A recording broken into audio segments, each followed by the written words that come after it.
Hello, I'm Gareth and this is the Championship Rounds for PitchBoxing, where I bring you all the interviews from the combat sports world.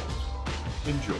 Well, I'm here with the Tartan Tornado, Josh Taylor. Let's get to the quick, first of all. I'm going to ask you how you are, but obviously you've got this injury, which is called a torn plantar fascia, Josh, which must be really disappointing. Yeah, it was disappointing, because I was flying in the gym. I was doing really well. Everything was going perfectly. I was really excited for the fight. I had the bit between my teeth. Everything was going really well. And then I picked up the injury on Monday. I tried to pull through and do a little bit more training, but I couldn't do it. I couldn't put any pressure on the foot and stuff. And then I went and done went and got scans done on the MRI, and I got the results back on Wednesday. And it's come back with a complete tear in the plantar fascia tendon on my heel, which is painful, So yeah, I can't do anything, which is unfortunately, I'm just I'm gutted, gutted. So it's last Monday. When does it go? How does it go? And is it just really painful when it happens? Well, I was sparring, believe it or not. I was out running, and then I was like, I feel a wee bit of pain in my heel, but it wasn't anything like to stop me training. And then halfway through the week, I was doing like my circuit training, like bar jumps and things like that, and I couldn't jump off my foot. It was too painful to jump and land and stuff. So I stopped doing that. So then I stopped running. And I stopped doing like the high impact stuff on my feet and rested it for the next few days and just done like bike work and boxing work. And then on Monday I was in sparring, and I felt a nip when I moved, and I sort of disrupted this a little bit. And then I went to throw a couple of combinations and push off my foot, and I just felt like a pop and a tear, and it was excruciating pain. I had to stop the spar straight away and jumped off, and my foot was swollen up, or my heel was all swollen up.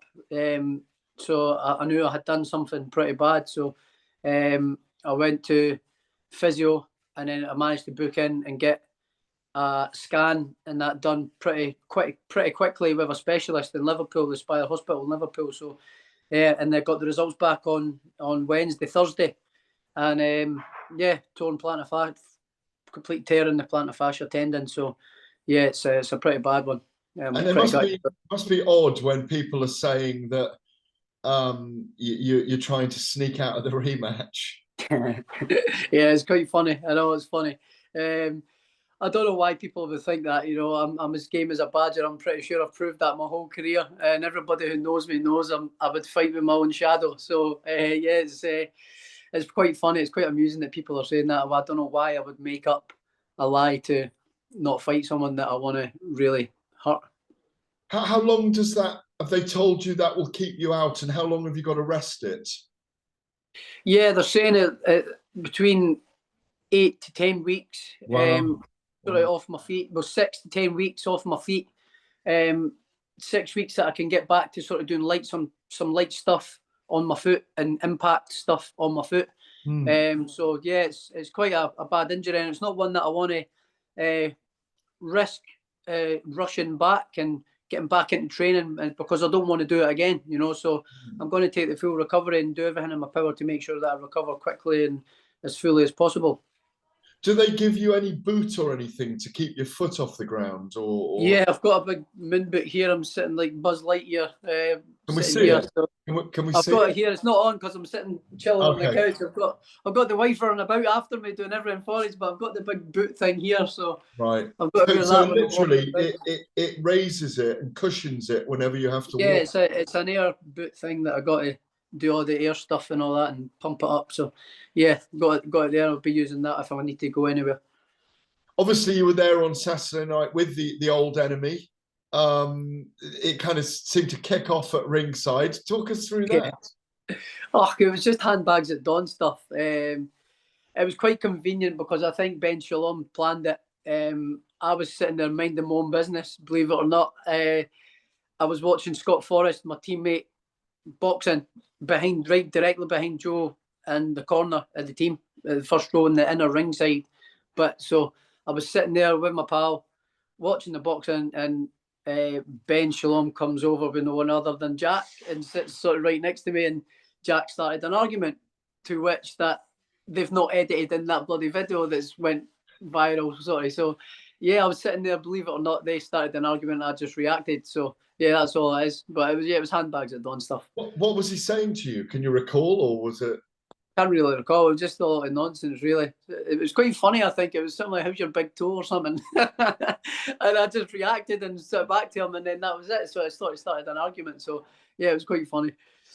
So you've got 8 to 10 weeks to sit there with a fire under you, and then you're going to get back into camp. So presumably, you know, we're probably looking, if you go into camp, then we're probably looking at a July fight, something like that now. Yeah, hopefully, like, well, yeah, realistically, it'd be like maybe late May, June, sort of. Hopefully, that would be like the earliest, or hopefully I could get sort of May, June, you know. So hopefully get back in the ring by then. Saturday night, apart from Jack Catterall being there, kind of unbelievable night, really, a real shocker. One of my theories is that this is taking nothing away from Liam Smith, who obviously you were there with Joe McNally as well, obviously trains you now.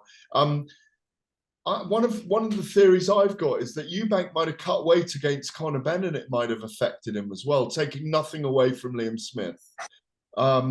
Because we haven't seen Eubank in trouble like that before. It can happen any time to any boxer. Yeah. Let's be honest, it's a cruel, brutal sport, and a punch in the right place can do that to anyone, can't it? But I just wonder about his physiology after that last weight cut, that obviously they didn't fight. I don't know, you know, I just, like you've just hit the nail on the head there. When you get hit in the right place, you go. It doesn't matter who you are. You get hit right in the sweet spot, right in the button, you're going. It doesn't matter who you are. And Liam can punch. You know, Liam can punch, and let's not forget he sort of struggles to get down to 154. You know, every boxer struggles to make weight. So he was I'd say he was actually at an advantage, because he wasn't having to cut quite as much drastic weight. So his body's fully more energy and more energetic, and able to carry his full power in the ring. And having said that, Chris has maybe struggled to make 160 and whatever, but he's got a great chin. He's never had that problem before. He's never had this problem before. And he got hit on the chin by a good puncher and a good finisher. And Liam, you know, every time Liam hurts someone, he jumps on them and tries to finish the job. He's a very good fighter and very hard puncher as well. So, no, I don't think any of that comes into play. I think that Liam just hit him with a cracking shot in the right place, and it hurt him. What do you, if you were advising one and the other, if you were advising Eubank now, would you, or if you were in his position, would you invoke the rematch clause to try and right the wrongs? I mean, you'd have to. You don't know, because I'm not in that position. But he's been knocked out quite heavily. He said in an interview that he felt that he was commanding the fight. He felt that he was in control, and he just got caught with a shot. So going off that, then you would think, well, yeah, he wants the rematch to do it again, and he obviously feels that he was winning the fight up until that point. So yeah, why not? I mean, for Chris, I think that's his biggest and best option. For Liam, you know, he wants to. Again, that's a big option. Again, the rematch is there anyway. It's a big fight still, because it was a great fight while it was lasted. But for me, if it was Liam, I'll do the rematch if you want. But really, I'm wanting to do Anfield at a world title fight with some big, lucrative money fights. Like a Gennady Golovkin, if they can get him over. Yeah. Yeah, definitely. 100%, yeah. Yeah. If I was Liam, I'd be looking at doing that, yeah. Yeah. That'd be the first option anyway. Yeah. On to this week. One of your top-ranked stablemates, Artur Beterbiev, is over here fighting Anthony Yarde again. Yeah. You know, Beterbiev, 18 fights, 18 knockouts, looks like a big favourite, but Anthony Yarde can bang as well, and he's been in a world title fight before. Yeah. Again, it looks like a terrific contest, and it looks like one of those fights that you can't blink in the first 4 or 5 rounds. I don't know how your take is on the fight. Yeah, I think that's a good fight. I think Anthony Yard's a very highly skilled fighter. I just think sometimes he doesn't do enough to to get these results. Sometimes he doesn't do enough work, but he's very. If he did a little bit more work, he would be a lot more effective because he's very good defensively. He's great offensively as well. He's got good speed, power, and timing. So I think he's an awesome fighter. I think he's a real good fighter, real slick. And obviously Berbatev, he is a bit of a monster. But he's getting a wee bit on now. He's getting a little bit older. He's not going to be around 38. for a while. 38. Yeah, he's not going to be around for a long time. So yeah, I think it's a real interesting fight. I think it would be. I think probably I'd go with Berbatev, but I think it's going to be a good fight. It's going to be a real exciting fight. Does Yard? Callum Johnson put Beterbiev down early in their fight, and obviously was stopped himself. Do you think Yard needs to impose himself early in the fight?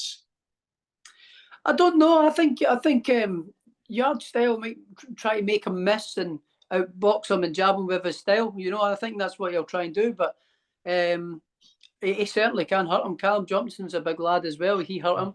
He just didn't jump on him and finish the job. Yeah, I think it's a real interesting fight. It's a real interesting fight, and I actually think Yard has got a very good chance of winning it. And I think if he does win, it then makes a huge fight for him and Callum Smith. Finally, we're expecting Tyson Fury and Alexander Usyk to be announced in the next week. I may have asked you about before, but does Usyk or can Usyk give Tyson Fury problems? Yeah, I think he does give him nightmares. I think he does give him a real hard time. I've said in a few interviews as well, though a good big one always beats a good little one. But the more I think about it, trying to nail down a fast guy is good. The mobility, and he's growing into heavyweight now as well. His last fight, he looked a little bit bigger and stronger, but he's still got that mobility and speed, along with developing the power and strength as well. So I think it's quite interesting because I think Fury will struggle against a real smaller opponent that's more mobile because Fury's so big. But I do think I still sort of sticking with my thing. He's just a little bit too big over the rounds and things. But it is a very interesting fight. Very interesting fight. If you had the option, like the guys might have, to fight in Saudi Arabia or the option to fight at Wembley Stadium, and it was up to Tyson Fury. I mean, he has said he wants to fight at Wembley, but money always dictates things in these big fights. And if the Saudis or the Middle East consortium who are behind it come up with a very big offer, you'd imagine they'll take it, if it's 70, 80 million for the site fee. If you had the option to fight, let's say, in Edinburgh, at the Six Nations Stadium, and you had the option to fight in the Middle East in the biggest fight of your life, would you go for the big stadium or would you go for the Middle East?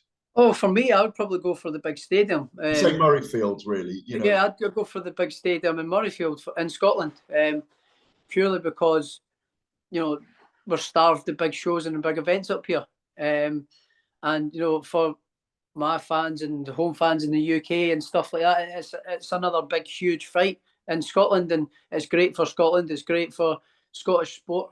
So I would stick with Scotland and go for Murrayfield if it was me. But obviously this is a different ball game. You're talking huge amounts of money for the two guys that are going to be boxing. And I think obviously a lot of the time money wins, doesn't it?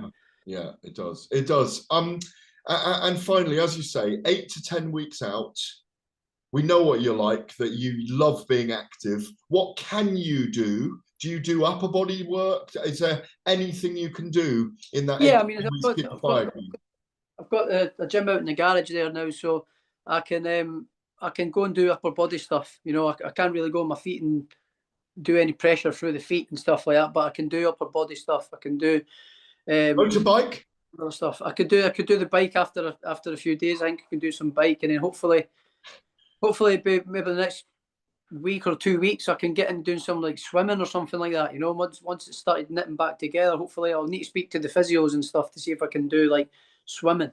But I'm guessing swimming even then still a bit of moving around might help aggravate it a little bit. But just need to wait and see. But I'll definitely be out in the garage doing my upper body stuff and things like that.